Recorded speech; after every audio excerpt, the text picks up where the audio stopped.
Jika dalam episode sebelumnya, kita telah bercerita berbagai faktor yang menyebabkan zaman kejayaan Islam, dalam episode ini akan diceritakan mengenai pengaruh nyata zaman tersebut terhadap dunia modern.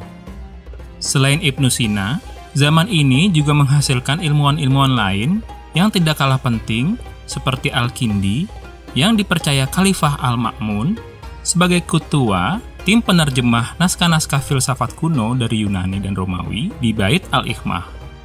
Al-Kindi adalah ilmuwan yang sangat hebat. Dalam masa hidupnya, ia telah menulis kurang lebih sebanyak 260 judul buku. Ia juga adalah salah seorang ilmuwan pertama yang mengadopsi dan menyempurnakan angka India menjadi sistem bilangan Hindu-Arab 0-9. Sistem bilangan tersebut nantinya akan sangat berpengaruh dan menjadi dasar yang penting bagi perekonomian dan perdagangan di zaman modern. Berbicara mengenai angka, ada juga Al-Khayyam atau Omar Khayyam, seorang ahli matematikawan, astronomi, dan pujangga yang hebat. Sumbangan terbesarnya bagi dunia matematika adalah segi empat Khayyam Shakeri. Al-Khayyam adalah salah satu tokoh utama yang menjabarkan konsep segitiga Pascal. Tidak mengherankan jika banyak ahli matematika yang memberi nama penjabaran binomial ini sebagai segitiga Khayyam Pascal. Membahas zaman kejayaan Islam tidak akan lengkap jika kita tidak menyebut dua ilmuwan besar lainnya, Al-Khawarizmi dan Ibnu Rushd. Al-Khawarizmi adalah ilmuwan terpenting di balik algoritma.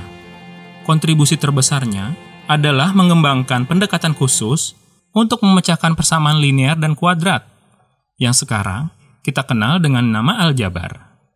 Selain itu, Al-Khawarizmi juga berhasil memetakan pergerakan dari matahari, bulan, dan kelima planet lainnya yang kemudian dituangkan dalam bukunya yang berjudul Zich al-Zindid. Ibnu Rushd atau Averroes adalah seorang polimatik muslim yang lahir di Andalusia, Spanyol. Sebagai polimatik, cakupan bidang yang dia pelajari tentu tidak terbatas hanya di satu bidang, melainkan sangat luas dari mulai logika, filsafat, psikologi, geografi, matematika, sampai kedokteran. Ibnu Rushd juga dikenal sebagai ilmuwan muslim terakhir yang secara gigih memperjuangkan nilai-nilai logika dan metode sains dalam kebudayaan Islam di tengah gerakan oposisi.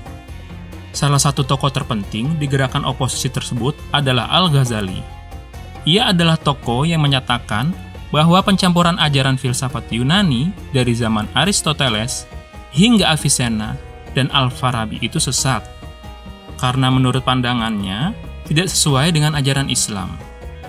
Setelah selama 500 tahun menjadi pusat perkembangan ilmu pengetahuan, filsafat, dan sastra, akhirnya zaman kejayaan Islam berakhir.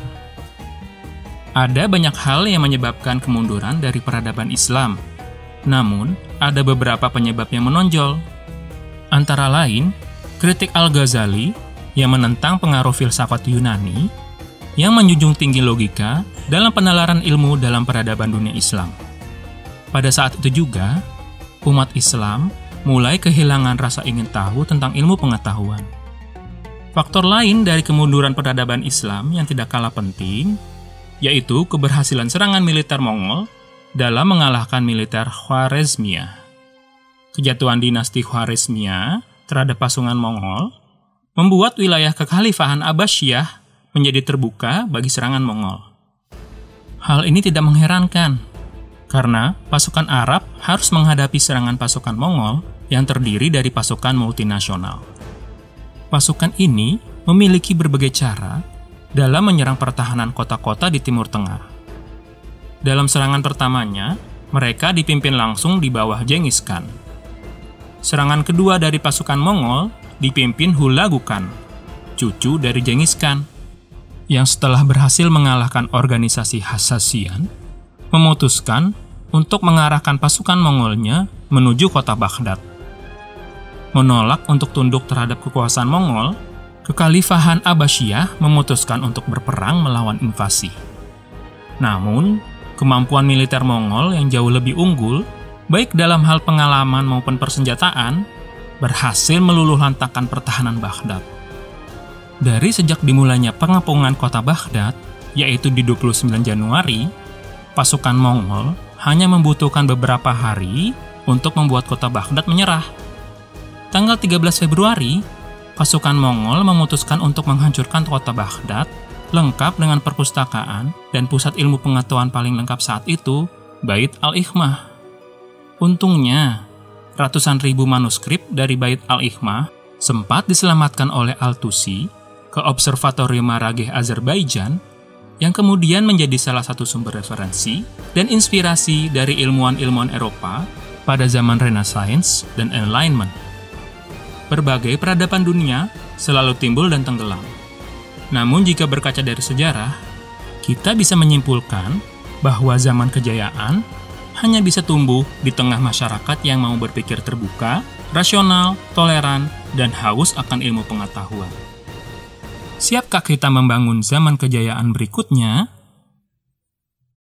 Hai Inspektor, konten ini merupakan bagian dari serial berpikir kritis yang didukung oleh Indika Foundation dan Toleransi ID. Jangan lupa untuk berikan pendapatmu mengenai tema kali ini, dan buktikan bahwa masih banyak anak muda yang memiliki pikiran yang kritis dalam membahas sejarah. Terima kasih sudah menonton, dan tunggu konten kolaborasi Inspek History lainnya.